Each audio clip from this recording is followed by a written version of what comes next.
You love fire you will also be burned. अर्थात अगर तुम प्यार करते हो आग को तो निश्चित ही आप भी जल जाएंगे। जो हाथ अंगारों को छुपाएंगे वो हाथ भी जल जाएंगे।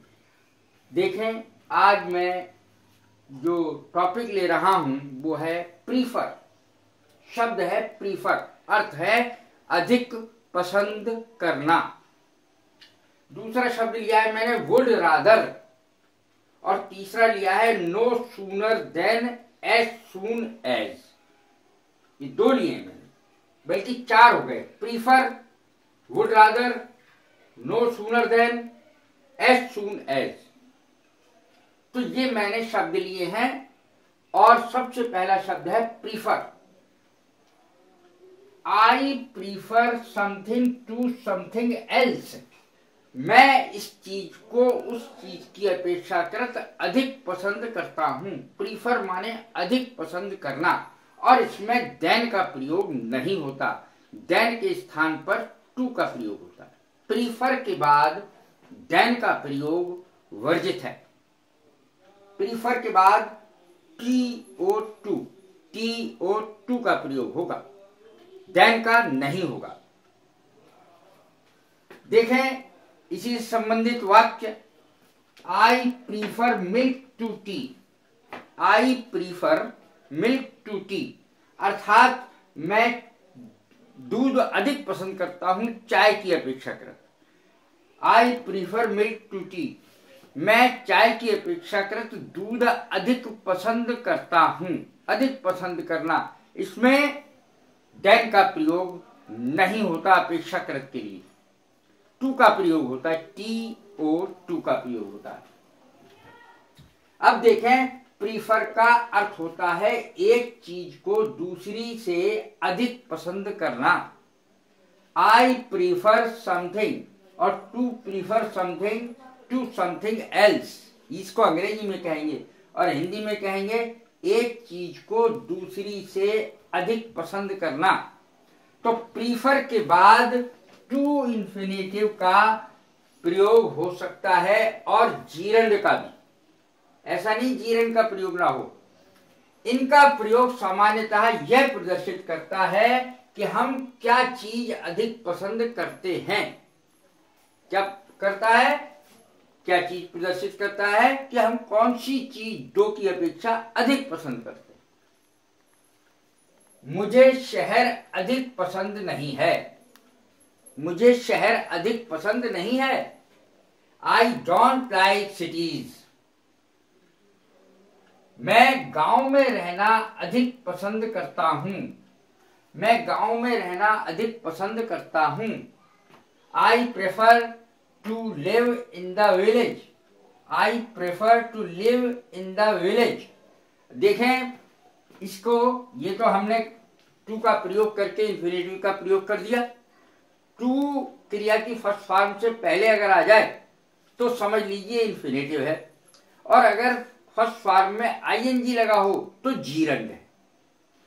I prefer living in the village. मैं गांव में रहना अधिक पसंद करता हूं। और देखें, I prefer to live in the village, इन दोनों का अर्थ एक ही है। बस फर्क क्या है कि इसमें टू लिव है, ये इंफिनिटिव है, और लिविंग ये है जीरंड, लेकिन अर्थ दोनों का रहना है।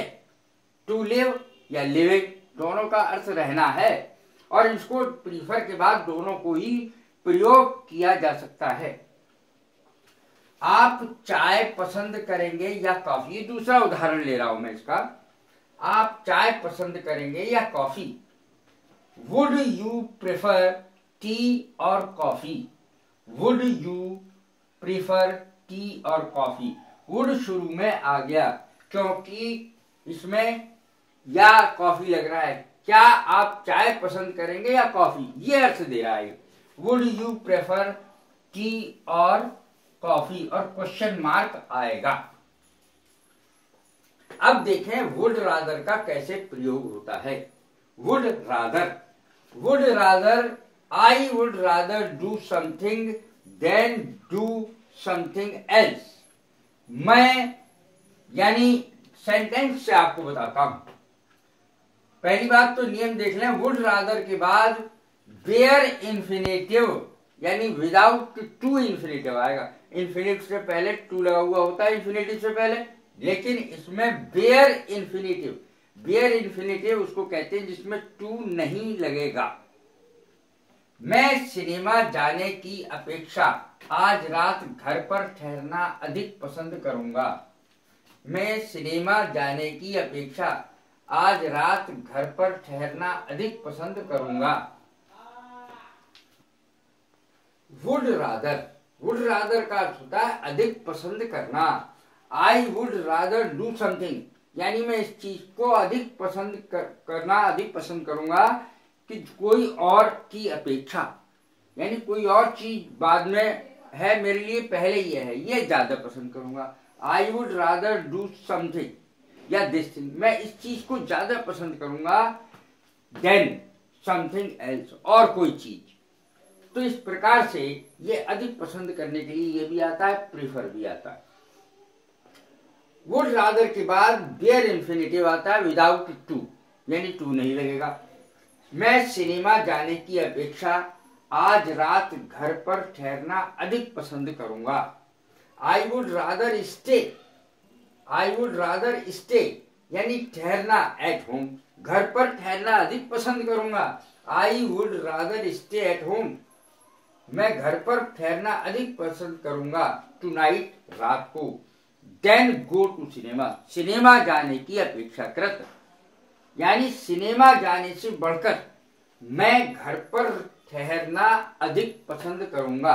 फिर से सुनिए, आई would rather stay at home tonight, tonight माने रात को। आई would rather stay at home tonight, रात को मैं घर पर रहना अधिक पसंद करूंगा। अपेक्षाकृत किसके, इसमें देन लगता है, ध्यान रखें इसमें देन का प्रयोग होता है, प्रीफर में नहीं होता है। Than go to cinema, cinema जाने की अपेक्षाकृत। क्या मैं, ये दूसरा सेंटेंस लेते हैं हम, क्या मैं यहां रुकूं, क्या मैं यहां रुकूं। शैल आई स्टे हियर, स्टे माने ठहरना। शैल आई स्टे हियर, क्या मैं यहां रुकूं। मैं चाहूंगा कि आप हमारे साथ आए, मैं चाहूंगा। आई would rather, I would rather मैं चाहूंगा कि आप हमारे साथ आए।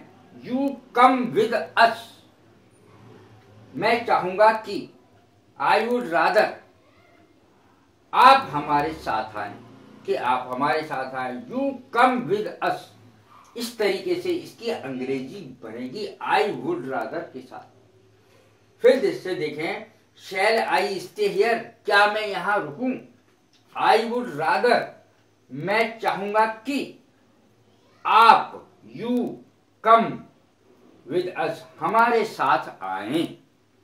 अब अगला शब्द लेता हूं मैं, no sooner than, as soon as. तो क्या है, एज सून एज को पहले ले देते, as soon as the police opened fire, जैसे ही पुलिस ने फायर खोला यानी गोली चलानी शुरू करी। पीपल रैन ब्लाइंडली, लोग बेतहाशा दौड़ने लगे। फिर देखें, जैसे ही, एज सून एज का अर्थ होता है जैसे ही। The police opened fire, police ने फायर शुरू किया, फायरिंग शुरू की। पीपल रैन ब्लाइंडली, लोग अंधे होकर भागने लगे, लोग अंधे होकर बेतहाशा भागने लगे। अब ये था पॉजिटिव डिग्री का सेंटेंस, पॉजिटिव का है ये, यानी पॉजिटिव डिग्री को अगर नेगेटिव में बदलें, एज सून एज को यदि हम नेगेटिव में बदलें, नो सूनर से बनेगा वो सेंटेंस, नो सूनर से, और उसका अर्थ है सेम। जो ही पुलिस ने गोली चलाना प्रारंभ किया, लोग बेतहाशा भागने लगे। तो इस सेंटेंस को हम कैसे बनाएंगे, no sooner than, negative correlative है, नेगेटिव कोरिलेटिव, नकारात्मक कोरिलेटिव है और समय सूचक कंजंक्शन का कार्य कर रहा है, समय सूचक कंजंक्शन का कार्य कर रहा है।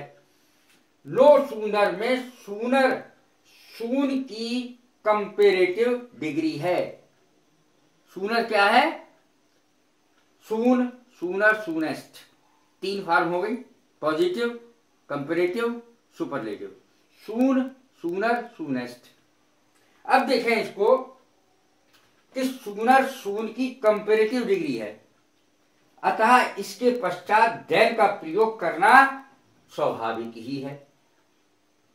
नो सूनर के पश्चात सहायक क्रिया डिड लगाएं, हैड लगाएं, डज लगाएं, इज लगाएं, आर लगाएं। सेंटेंस के अनुसार आदि का प्रयोग यानी did, had, does, is, are आदि का प्रयोग सब्जेक्ट से पहले किया जाता है, सब्जेक्ट से पहले किया जाता है।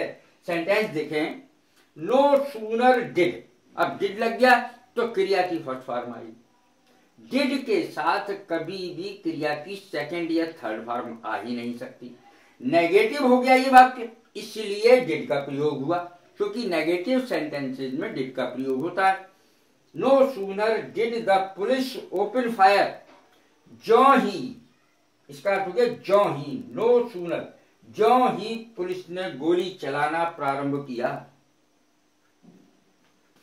देन लगेगा इस सेंटेंस में, देन लगेगा, नो सूनर के बाद देन लाता है। लोग बेतहाशा भागने लगे। Than people ran blindly, than, THAN, than का प्रयोग होगा इसमें। फिर से देखें, no sooner did the police open fire, जो ही पुलिस ने गोली चलाना प्रारंभ किया। लोग बेतहाशा, बेतहाशा का मतलब अंधे होकर, लोग बेतहाशा भागने लगे। Than police ran, than people ran blindly, police नहीं, पीपल रैन ब्लाइंडली। फिर देखें, no sooner did the police open fire than people ran blindly, जो ही पुलिस ने गोली चलाना प्रारंभ किया, लोग बेतहाशा भागने लगे। तो इस प्रकार से मैंने चार चीजों को आपको समझाया। प्रीफर, जिसके बाद देन का प्रयोग नहीं होगा। प्रीफर के बाद देन की जगह टू शब्द का इस्तेमाल होगा, TO2। Would rather, no sooner than और एज सून एज। इन चार शब्दों का मैंने प्रयोग करके ये बताया है कि इन शब्दों का कैसे और कहां प्रयोग किया जाता है, कौन सा नेगेटिव है, कौन सा पॉजिटिव है और इनके अर्थ क्या क्या होते हैं। ये सब मैंने आपको बताया। यदि ये मेरी वीडियोस आपको पसंद आ रही हों तो लाइक करें, शेयर करें, सब्सक्राइब करें।